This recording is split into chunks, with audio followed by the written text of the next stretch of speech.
So this guy, that's me. I'm Will. Hey, everybody. So like Joel, I am an engineer.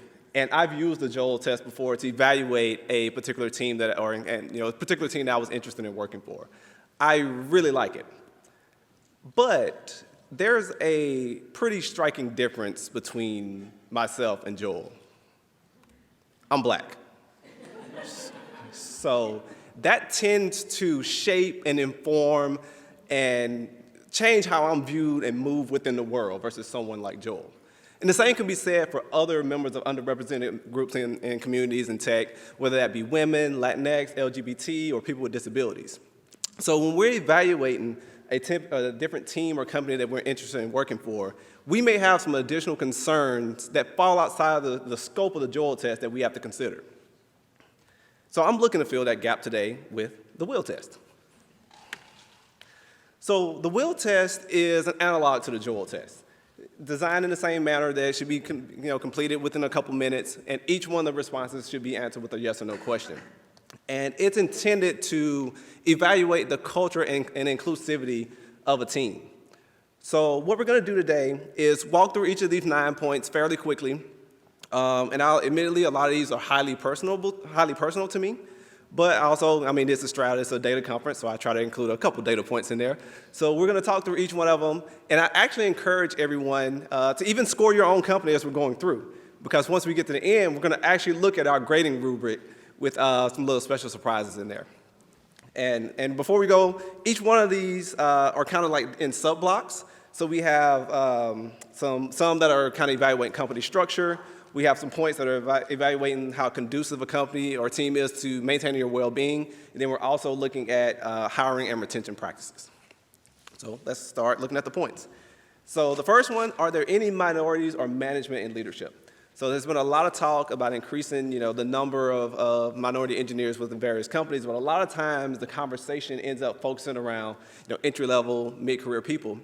But looking at the higher levels of a company and organization can also, be beneficial.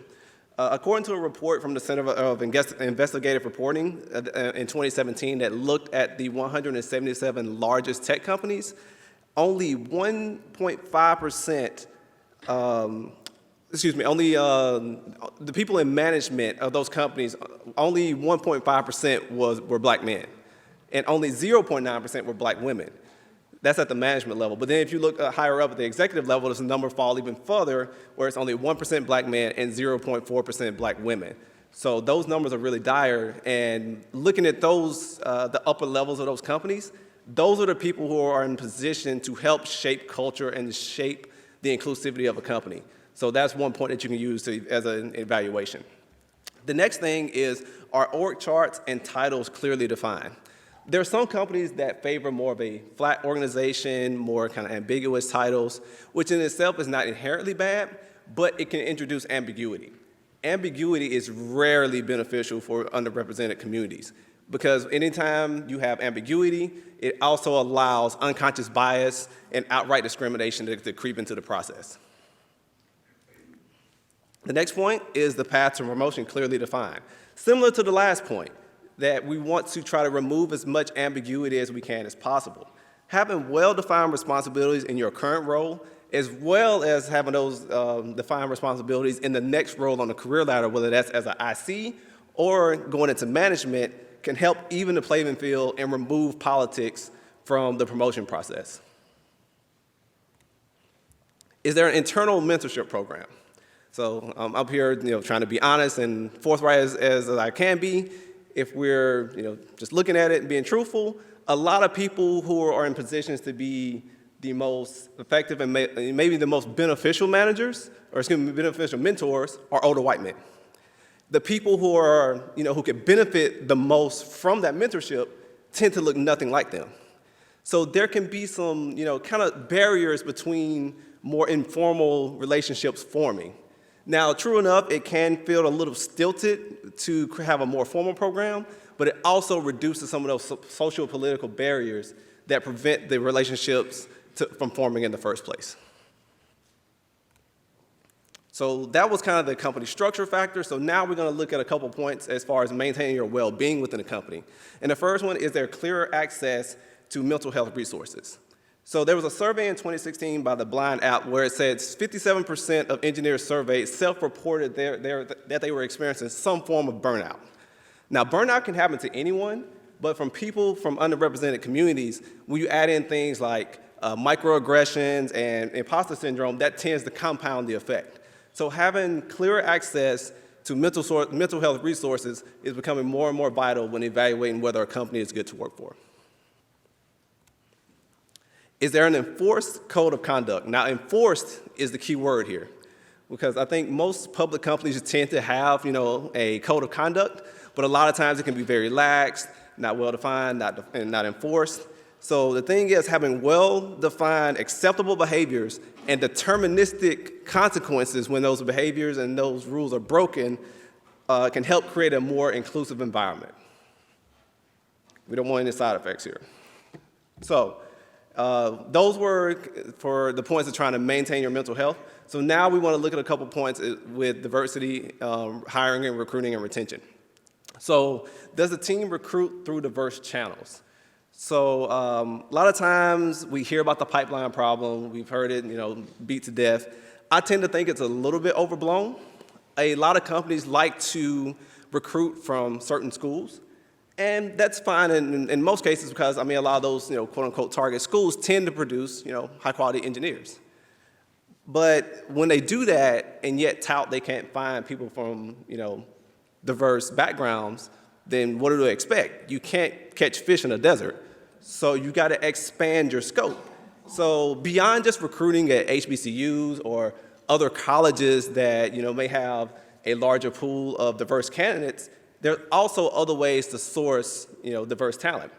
JobWell, in this case, is a online platform designed specifically for this purpose.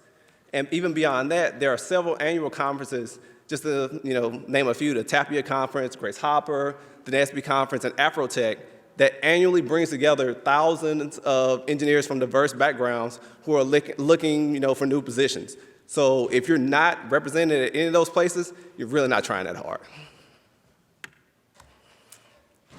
Does the company invest in career growth? So this actually relates to the last point, that recruiting diverse talent is only half the battle. Once you get it there, you need to maintain and retain that talent. Because a lot of times we've seen different companies try to put together initiatives where they really wanted to bring in more candidates, yet their numbers are not really moving. Because as soon as they're bringing in more candidates, a lot of them are leaving, maybe potentially due to poor culture. So you need to make sure that you're retaining that talent. And one of the ways to do that is to foster their career growth. So whether that's providing resources for continuing education, giving them opportunities to speak at conferences or what have you, allowing them to grow technically, allows them to matriculate up your company and makes the employees feel valued, which would then make them tend to stay longer with your company. And then lastly, is there a dedicated D&I team? So I know this isn't feasible for every single company, maybe like smaller startups and things like that are still growing, may not have a dedicated D&I team. But the problem with that is that if the D&I efforts then fall to the engineers themselves, because at that point, you're kind of perpetuating the problem even more than what's already happening. If you're asking the engineers to go out and promote D&I and not compensating them for it, that is the big thing. Because then you're asking them to do extra work on top of their already initial responsibilities, which is then just perpetuating the cycle and the inequality they're already facing. So those were the 9 points. They said, wanted to go through, just give a little bit of information about each one of them. So I hope some people were keeping score so that we can kind of go through this next part together, because now we have the wheel scale for scoring. And we're going to have a little help with this. So if you have 0 points, just no. Nah. Just get in the car and leave. If it's kind of 1 to 3 points, you're probably going to end up like this at some point. In there talking to HR, sad, crying, yeah. So that's probably how you're going to end up eventually. 4 to 6 points, okay. Thinking about it, like this might not be too awful. We might can thrive here, so we're thinking about it. It's like, okay, we're on the right track here. 7 to 8 points, okay, feeling a little better. We're dancing, we're grooving, it was like, we might can grow and thrive here. This might can be a pretty good place for us. But where we really want to be is 9 points, where you're looking good, you're feeling good, and hopefully getting paid good. So you want to be Men in Black Will Smith. So anybody in here working at a place that makes them feel like Men in Black Will Smith? Okay, we got 1, 2, we got a few. So that means everybody else, we got some work to do. So that was my presentation. I appreciate everyone being here and providing me their attention. So that's all I have. Now we can open up for discussion.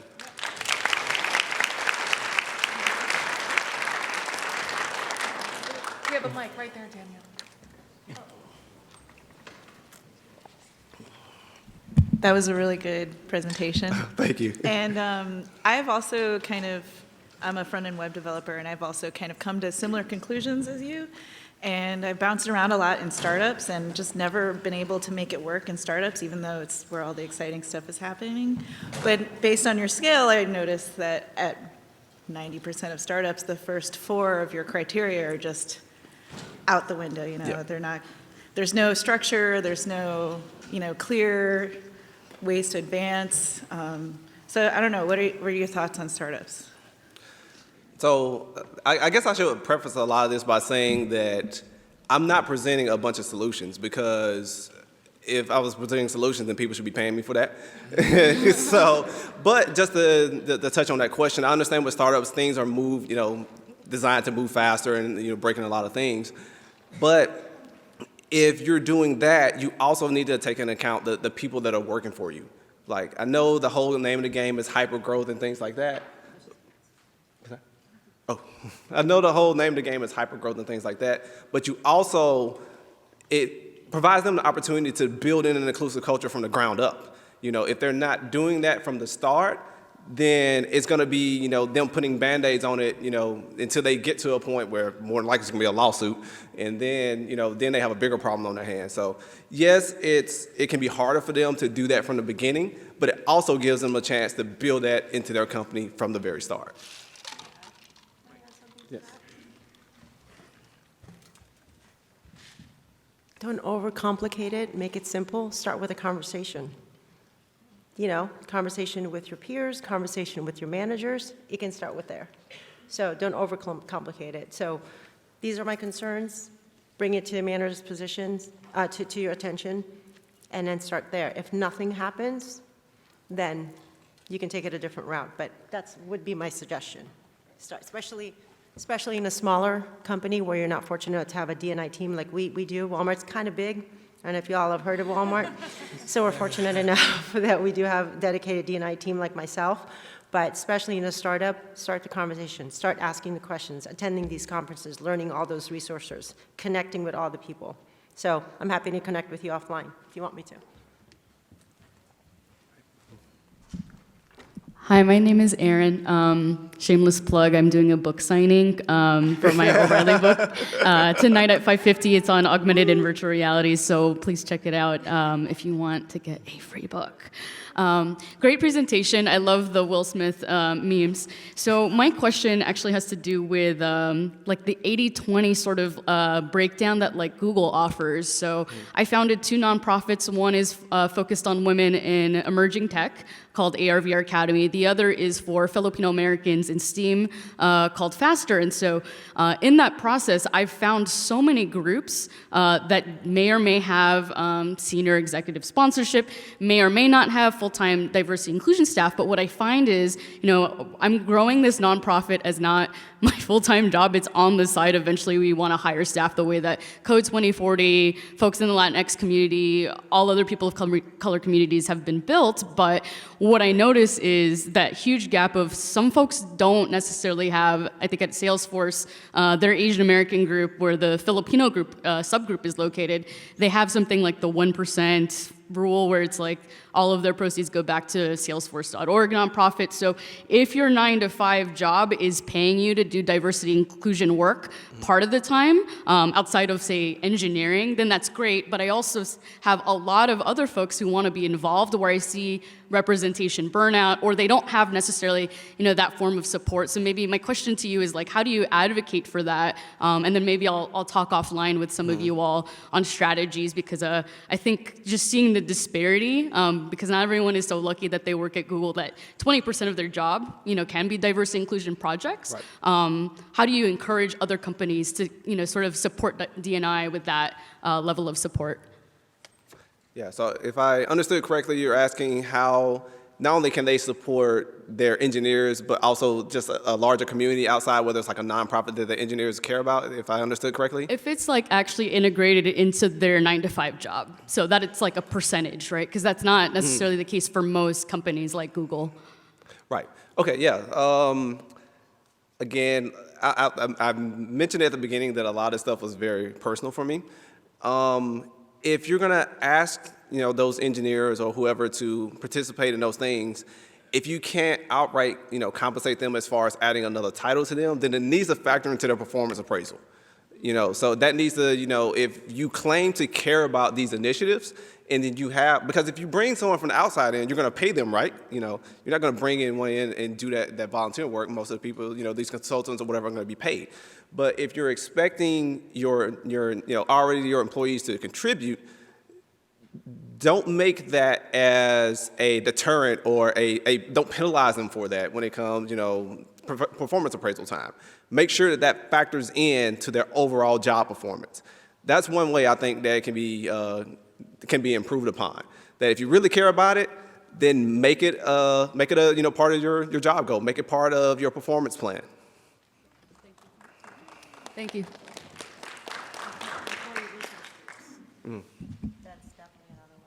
Hey, Will. Again, nice shirt. Like your style too. Appreciate it. Well, I'll introduce myself. I'm Corey Elo. I'm an engineer at Intel. I'm a computer vision scientist at night and a component design engineer during the day. That's what pays the bills. That was a very tough question to follow up. Mine is a little bit more simple. And so, in the interest of data and machine learning and all that cool stuff, for your will test, would you consider your 9 points all fairly weighted, or is there one that jumps out at you as being more important than the others? I have my own thoughts, but I'm curious about what you think in regards to that. That's an interesting question. I think it's going to be highly individual. Some people may think, the points about the company structure, as we got the first question, with the startups, those were, very, very important to her because, that structure wasn't there at all. So basically the first 4 points for her went out the window, So I think for me personally, again, it was highly personal, but I don't want, in the interest of, in self-interest, I won't expand upon in the public forum how I feel about certain things. But I think for different people, some of those points are going to hold more weight than others. I don't know if it's up to me to say which ones are more important. Because different people are going to be different situations. Because you may have people at startups, you may have people at at mid-sized companies, you may have people at huge corporations where some of those different factors are going to be wildly different across those spectrum of companies. So I think to give you a more candid answer, I could probably do that offline. Perfect. Because I won't give my number. Because, public channels and getting recorded somewhere. But yeah. Right. Thank you. Thank you. Hi, my name's Rhonda, and I think this is more a follow-up question about searching for a diverse applicant pool. So I think as a hiring manager who knew that was an issue all along, I was almost disappointed with myself when I had my first, I needed to hire someone quickly, and I just hired someone I had worked with before who, was of course not a diverse candidate. So do you have suggestions, especially when you're trying to hire someone more senior, where it's not as obvious that you can go to like a specific school, or I think a lot of the conferences are more entry level, and good places to look or ways to kind of put the message out there to hire more senior candidates who have not only experience, but also that perspective of like being different in some axes? Yeah, absolutely. And again, this is going to be me speaking from my personal experience, and I'm actually going to give a shout out to an organization that's near and dear to my heart, which is Dev Color. And our organization is Dev Color. So we actually have 2 representatives in the back from the organization who could give you much more information than I can, and they have a better grasp of the statistics. But our organization, you'll have to correct me on the number now, but we're in 4 different cities, starting here in the Bay Area with the largest chapter of over 200 members. And I think over 60% of our members are at the senior level. So there are different ways that you can go about finding, senior talent.